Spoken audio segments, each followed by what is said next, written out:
हिंदुस्थानचं आराध्य दैवत छत्रपती शिवाजी महाराजांना मानाचा मुजरा, हृदय सम्राट शिवसेना प्रमुख सन्माननीय बाळासाहेब ठाकरेंच्या स्मृतीस अभिवादन करतो। आज दापोली नगर पंचायत मध्ये 8+1 9 नगरसेवकांचा आज शिवसेनेमध्ये जाहीर प्रवेश होतोय। सगळ्यांचं मनापासून स्वागत करतो। ज्यांच्या उपस्थितीमध्ये हा पक्षप्रवेश सोहळा इथे पार पडतोय ते शिवसेनेचे ज्येष्ठ नेते मोहम्मद सर्वांचे मार्गदर्शक सन्माननीय रामदासभाई कदम, उपस्थित शिवसेनेचे सर्व पदाधिकारी, महिला आघाडीच्या युवा समिती सर्व पदाधिकारी, या नगरसेवकांचं स्वागत करण्यासाठी ते उपस्थित सर्व बंधू भगिनी मातांनो, आमचे सर्व पत्रकार बांधव, आज 3 वर्षापूर्वी दापोली नगरपंचायतची निवडणूक झाली आणि आजही तो दिवस मला आठवतोय। आपल्या महाराष्ट्राच्या राजकारणामध्ये पहिल्यांदा असं घडलं होतं की स्थानिक आमदारांना डावळून त्यावेळेला तिथे निवडणुका पक्षामार्फत सगळे अधिकार हे ज्यांना आपण पराभूत केलं होतं त्यांना सगळे अधिकार देऊन टाकले होते। त्यांनी पक्षविरोधी कारवाई केली होती, त्यांनी पक्षविरोधी काम केलं होतं, त्यांना सगळे अधिकार देऊन टाकले होते आणि प्रामाणिक शिवसैनिकाला बाजूला केलं गेलं होतं। तो लढा त्यावेळेला शिवसैनिकांनी लढला। त्यावेळेला आमचे जावेद भाई असतील, आमच्या कृपाताई असतील, आमच्या प्रीतीताई असतील, त्यासोबत अजून जवळपास 7 नगरसेवक, 7 उमेदवार हे आपले अपक्ष दलाने निवडणुका लढवले आणि शिवसेना आणि वासवण्याच्या त्यावेळेला अतिशय प्रामाणिक प्रयत्न शिवसैनिकांनी केला।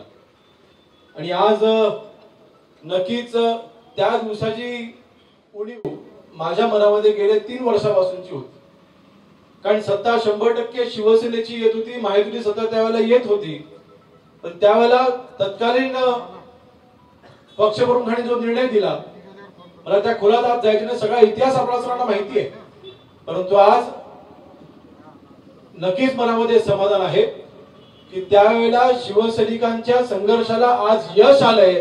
पुन्हा एकदा दापोली मतदारसंघावरती शिवसेनेचा खराच भगवा झेंडा फडकताना आम्हाला दिसतोय, याचं मनामध्ये खरोखर समाधान आहे। विकास त्यांनी पाहिला नव्हता, त्यांनी फक्त राजकारण केलं होतं की योगेश कदम राजकारणात संपला पाहिजे, मग रामदास भाई राजकारणात संपले पाहिजे, ह्या उद्देशाने ते केलेलं कटकारस्थान होतं। आणि त्या कटकारस्थानाला आज उत्तर दापोली मधल्या या सगळ्या नगरसेवकांनी दिले। मी आपल्या सर्वांचे खरोखर मनापासून आभार मानतो, कारण आपल्या सगळ्यांची ताव घेण्यासारखी आहे। आपण नगरसेवक म्हणून मागच्या 3 वर्षामध्ये जे कार्य आपल्या शेवटी जनतेने निवडून दिलं आणि जनतेला आपल्याकडे विकास कामांच्या अपेक्षा होत्या, आजही आहेत। मागच्या 3 वर्षाच्या कालावधीमध्ये नक्कीच दापोली शहरामध्ये हवा तसा विकास नाही होऊ शकला। सत्ता नगराध्यक्ष, स्थानिक लोकप्रतिनिधींकडे, आमदारांकडे कधी निधीची मागणी नाही। नगराध्यक्ष म्हणून आज दापोली शहराचा पाण्याचा प्रश्न इतका भीषण आहे। खेडच्या नळपाणी योजनेला आपण जवळपास 48 कोटी रुपये आपण मंजूर करून घेतले। नळपाणी योजनेचं खेडचं काम चालू आहे। दापोलीत देखील तशी पाण्याची भीषण समस्या असताना कधी माझ्याकडे विकास कामांकरता कधीच मागणी केली नाही की आम्हाला पाणी उपलब्ध करून द्या, असं नगराध्यक्ष कधीच मागणी केली नाही। मला कोणावरती वैयक्तिक टीका करायची नाही, परंतु विकासाकरता ते निवडणूक त्यावेळेला लढले नव्हते, त्यांचे जे नेते होते ते। परंतु आज आपला सर्वांना शब्द देतोय, पुढच्या काही दिवसातच नक्की सगळ्याच काही गोष्टीचा उल्लेख मी इथे करणार नाही, परंतु लवकरच नगराध्यक्ष हा शिवसेनेचा लवकर दापोली मतदारसंघावरती दापोली नगरपरिषद बसला असेल। त्या नगराध्यक्षांच्या मार्फत, आपल्या सगळ्या नगरसेवकांच्या मार्फत मागच्या 3 वर्षाची जी उणीव होती, या येत्या 2 वर्षामध्ये सगळी उणीव भरून काढून सगळा विकास आपण पूर्ण करून दाखवू, हा शब्द आपल्या सर्वांना देतो। आपल्या सर्वांना माहिती आहे, जे खालीद भाईंनी इथे सांगितलं की मागच्या निवडणुकीमध्ये जनतेने विकासाला साथ दिलेली आहे, जनतेला विकास हवाय। आणि मला आत्मविश्वास आहे, मला विश्वास आहे की आज नक्कीच नगराध्यक्ष आपले लोक विराजमान होतीलच। पुढच्या 1.5-2 वर्षानंतर पुन्हा दापोली नगरपंचायतची निवडणूक लागणार आहे।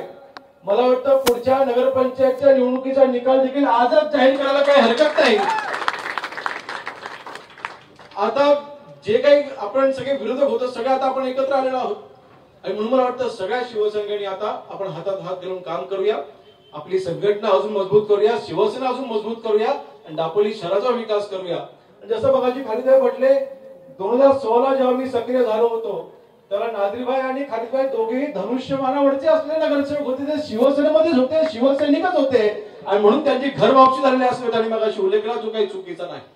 म्हणून शिवसेना खालीदभाईसाठी काही नवीन नाही आणि म्हणून शिवसेना वाढण्यासाठी नक्कीच, कारण शेवटी आज लक्षात घ्या वंदनीय बाळासाहेबांनी आपल्याला नेहमी शिकवण दिली, सगळ्या समाजाला सगळ्या धर्मपंथांना सोबत घेऊन जाणारा म्हणजे शिवसैनिक. आजही शिवसेनेमध्ये कुठल्या जाती धर्माच्या नावाखाली पद दिली जात नाही.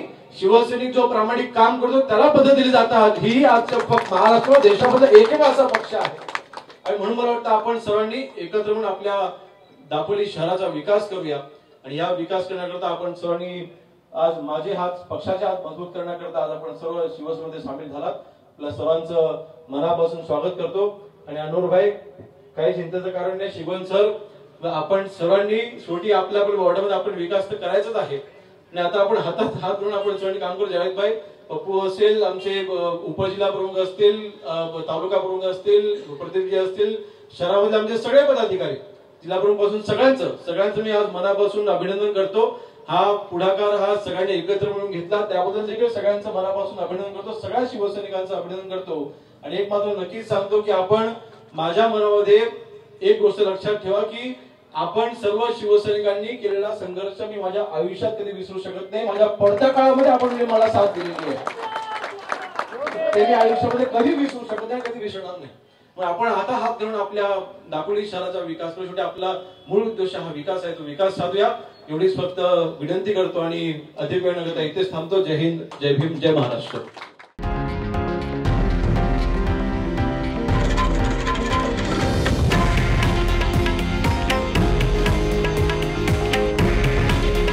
हे आहे देशातील नंबर 1 न्यूज नेटवर्क आणि आपण पाहत आहात TV9 मराठी.